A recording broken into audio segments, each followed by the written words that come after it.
My name is Jack, and I hope this video is comforting to you, because it's been comforting to me what I'm going to share with you.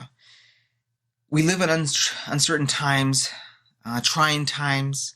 You've lived through them, I've lived through them. They're ongoing. Our families are going through this. Churches are going through this. The world is going through this. Governments are going through this. Where a few weeks ago, the future seemed more certain, everything seems uncertain now. And as the weeks go by, and the months go by, there's no certainty in sight. And so my wife and I have talked about this, and I want to make a video for her because she shared with me some psalms that have brought her comfort. And one of the psalms, Psalm 46, she shared with me is particularly comforting. And I didn't know a whole bunch about it when she first shared it with me, and so I wanted to make a video for her and for you. And I hope you find some of these things comforting as this psalm directs our attention and our hope to God. Psalm 46, I should know more about it. I didn't know it when I first looked at the psalm, but it's the psalm that inspired Martin Luther's hymn, "A Mighty Fortress is Our God." And in fact, some of the themes in this psalm you'll see present in "A Mighty Fortress is Our God," a bulwark never failing. And this is a lot of the context of many of the psalms. A lot of the themes of the psalms run this same course, where the psalmist will talk about a trying circumstance or something in his life that is bringing great anxiety and stress to his mind and to his heart. And he reminds himself of his hope in God. He reminds himself of who God is. And that is where our hope comes from, because we're Christians. I am a Christian, and my faith and my hope is in God through his Son, Jesus Christ. And that is not a hope that is in circumstances. That is not a hope that is in anything other than God himself. So let's go through the psalm. It's not very long. It's only about 3 stanzas. God is our refuge and strength, a very present help in trouble. Therefore we will not fear, though the earth should change, and though the mountains slip into the heart of the sea, though its waters roar and foam, though the mountains quake at its swelling pride. Selah. There's a river whose streams make glad the city of God, the holy dwelling place is the Most High. God is in the midst of her. She will not be moved. God will help her when the morning dawns. The nations made an uproar. The kingdoms tottered. He raised his voice. The earth melted. The Lord of hosts is with us. The God of Jacob is our stronghold. Selah. Come, behold the works of the Lord, who has wrought desolations in the earth. He makes the wars to cease to the end of the earth. He breaks the bow and cuts the spear in two. He burns the chariots with fire. Cease striving and know that I am God. I will be exalted among the nations. I will be exalted in the earth. The Lord of hosts is with us. The God of Jacob is our stronghold. Selah. Now, the first thing to notice in this psalm is there's a lot of movement. There's a lot going on. There's a lot of big things happening. If we look at verse 2, therefore we will not fear, though the earth should change, and though the mountains slip into the heart of the sea, though its waters roar and foam, and the mountains quake at its swelling pride.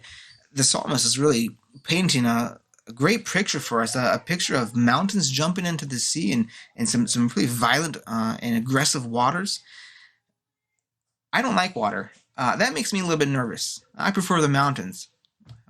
But even if the mountains are jumping into the sea, all of a sudden I don't like mountains anymore either.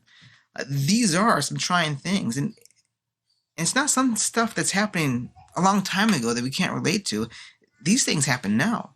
In the modern age, wildfires rip through the cities. Hurricanes attack the coast, and tornadoes go through the Midland all the time. There are blizzards. There are various things that happen now, currently, that cause people, that cause us a lot of distress. This is not something from the past. This is something current now. But it's not just the nature. It's not just this created order. If we look down at the nations in verse 6, the nations made an uproar. The kingdoms totter. Even the peoples are making an uproar. Even the kingdoms are tottering. This is the same movement and noise motion with it that reminds us of verse 2 and 3 of the mountains moving, of the waters making loud noises of roaring, and they're foaming, and this is true.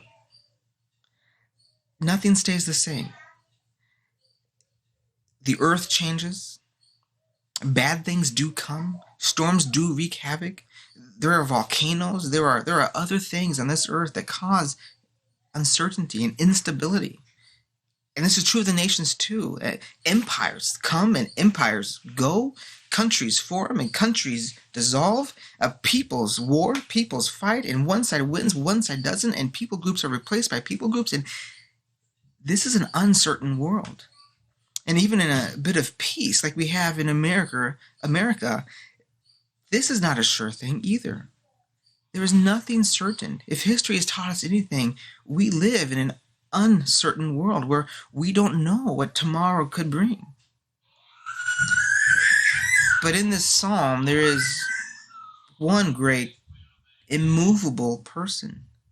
There is one great person who is doing no moving, who does not change, and that is God. Look at verse 4. There is a river whose streams make glad the city of God, the holy dwelling places of the Most High. God is in the midst of her. She will not be moved. This city that's not moving, it's not moving because it's got a solid bedrock under the dirt and it's got the right concrete mixture and all these. No. There's a presence in this city. It is God who does not move. It is God who does not change.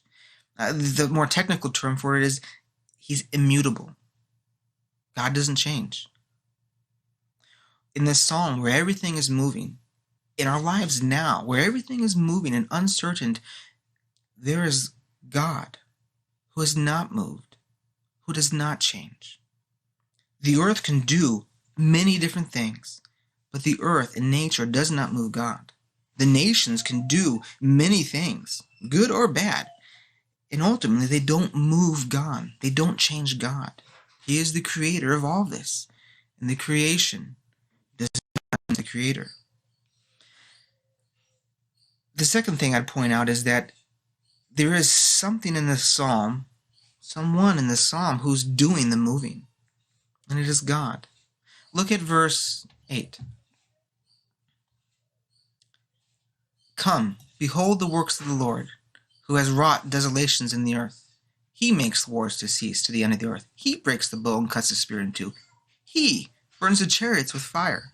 Even in verse 6, after the nations are making an uproar and tottering, he, being God, raises his voice, and the earth melted. This is the second thing that I would take from this psalm. Not only is God unchangeable, the unmovable one, but he is the great mover. He is the mover. He is causing these things to happen. He is sovereign. His hand is doing everything. There is not a stray atom. There is not a stray molecule that has gone outside of his attention. He has not forgotten or lost his way. God is very much in control and very much acting in these things. He is sovereign. So there's two truths that just really jump out to me. It's God doesn't move, and he is the great mover. And these two truths are what make him a sure refuge and a sure strength and a great stronghold. There are more things. Just briefly, the fact that the psalmist refers to God as the God of Jacob kind of invokes our senses of God as a covenant-keeping God, of his faithfulness. And there's many more things in this psalm that you should dive into, that will strengthen your knowledge of him and your hope and your peace in God. The last thing I would mention, number 3, is there is a curious phrase here at the beginning of verse 10. Cease striving and know that I am God. What does that mean? Cease striving. Well, it doesn't mean to necessarily let go and let God. That we're just to sit back and do nothing and just hope for the best and something good happens. That's not what's going on here. In a very specific way, the psalmist wants us to cease striving. Notice that cease striving is linked with knowing who God is, that he's the unmovable one, and he's the great mover. When that is the case, look at verse 2. Therefore, we will not fear. When we know who God is, our fears can cease, our worries can cease, our anxieties can cease. There is no hook in our heart of fear for these things to latch themselves onto. And in this way, we can cease striving. We don't need to strive in a panic. We don't need to strive in a fearful fret of what's going to happen. There's uncertainty. We don't know what tomorrow is going to bring, and we ought to be prepared. But we don't need to panic. We don't need to strive in fear. We can strive in the trust and the knowledge of who God is, and that's a very different activity. Cease striving in a panic-ridden, fearful way, and strive in the knowledge of sure refuge, with sure strength, with sure stronghold, who is God Himself. And these are the things that I found, on the surface at least, very comforting to me. There's other things in here. There's a few main points in here that are worthwhile to dig into and delve in, and you should do so. It'll probably bring you some more comfort. But hopefully this does a little bit for you now. Ultimately, our goal should be aligned with God. Verse 10 again, cease striving and know that I am God. I will be exalted among the nations. I will be exalted in the earth. His glory, His purposes are what we align our will and our affections toward. When we seek His fame and His glory, when we understand who God is, our perspective has now become more in line and more biblical, more peaceful. I hope to do more videos if this was helpful. Let me know and I'll do more. If you have any suggestions for a psalm or two I can kind of go over, let me know and I'll be happy to do it. Until next time, I'll see you. Grace and peace and blessings from God.